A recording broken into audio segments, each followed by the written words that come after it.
When I first became interested in theater, I was in the 7th grade. I had never been involved in theater before, but somehow I knew that I wanted to become an actor. I would spend all my time watching Disney Channel and dreaming about the day I would be an actor just like the kids on Hannah Montana and Wizards of Waverly Place. In order to achieve this dream of stardom, I eventually enrolled in an arts magnet school where I took musical theater, acting, singing, and dance classes for 4 years. During this time, I was involved in a youth theater program and worked in numerous productions at a local community theater. I feel as though theater has shaped me into the person I am today. However, now that I am a theater arts major at St. Edward's University, my dreams have changed. At this point in my life, I am fairly confident in the fact that I no longer want to be a professional actor in the theater industry. Theater remains something I am passionate about, and even though I will most likely not end up working as an actor, I would still like to do work in the field of theater. As students in the arts, many of us are plagued with the question, is this really what I want to do?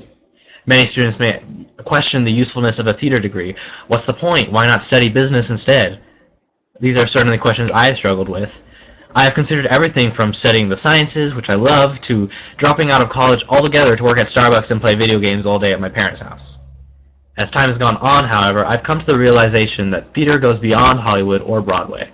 There are avenues and opportunities far outside the realm of an acting career that might be better suited to my interests. So for almost as long as I've known that I've wanted to work in theater, I have known that I am interested in doing work in activism. Theater has long been an effective medium for expressing new ideas and giving voice to unheard narratives. To exemplify this, Deaf West Spring Awakening, which recently opened on Broadway, this production of Spring Awakening is made up of a cast of both hearing and deaf actors. The show is signed, spoken, and sung through its entirety. Deaf West is a California-based theater company that specializes in the production of sign language theater. It aims to provide opportunities for deaf and hard-of-hearing actors.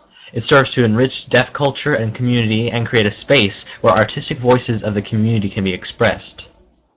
Spring Awakening is a great example of how the production of the show itself represents so much more than just a show accessible to the deaf, but the organization gives a voice to those who would otherwise not be heard.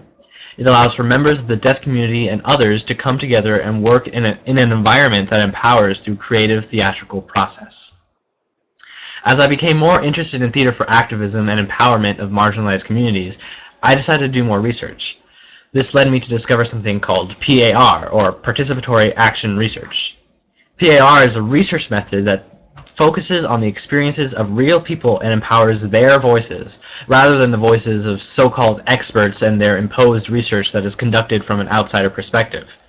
Unlike traditional research methods, where researchers poke and prod someone who is treated more like a subject of study rather than a real person, PAR shifts the power dynamic present in traditional research and allows the people themselves to share their stories.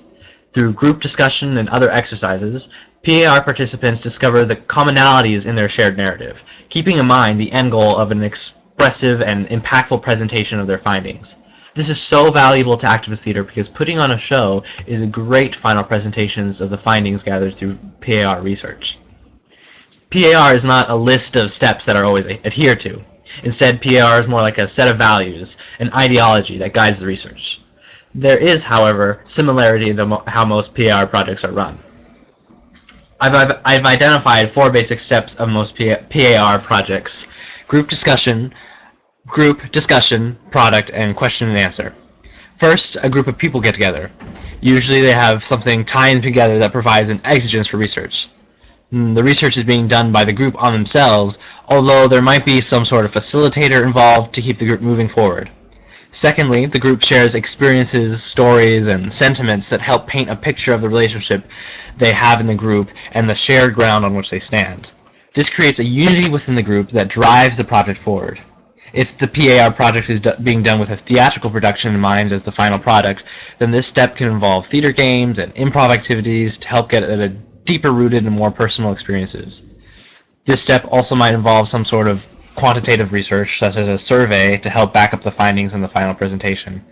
The following step is the product of PAR. In the case of theater, it is a play of some kind. To increase the amount of people who can participate, the play usually allows actors to have scripts in hand, and the movement and technical aspects are kept simple.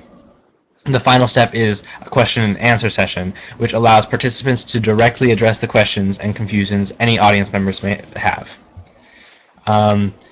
Laura J. Warnick, an assistant professor at the Graduate School of Social Service at Fordham University, describes a particular PAR project called Gayrilla Theater.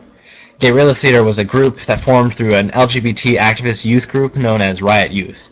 Riot Youth wanted to get school policymakers to better understand the lives of LGBT youth at school. To do this, a group of LGBT students used PAR techniques to create a short play that could be performed for faculty members at various local high schools. The students also conducted a climate survey of LGBT youth in local schools to help back up the stories discovered in the group discussion and ultimately make the final presentation more credible.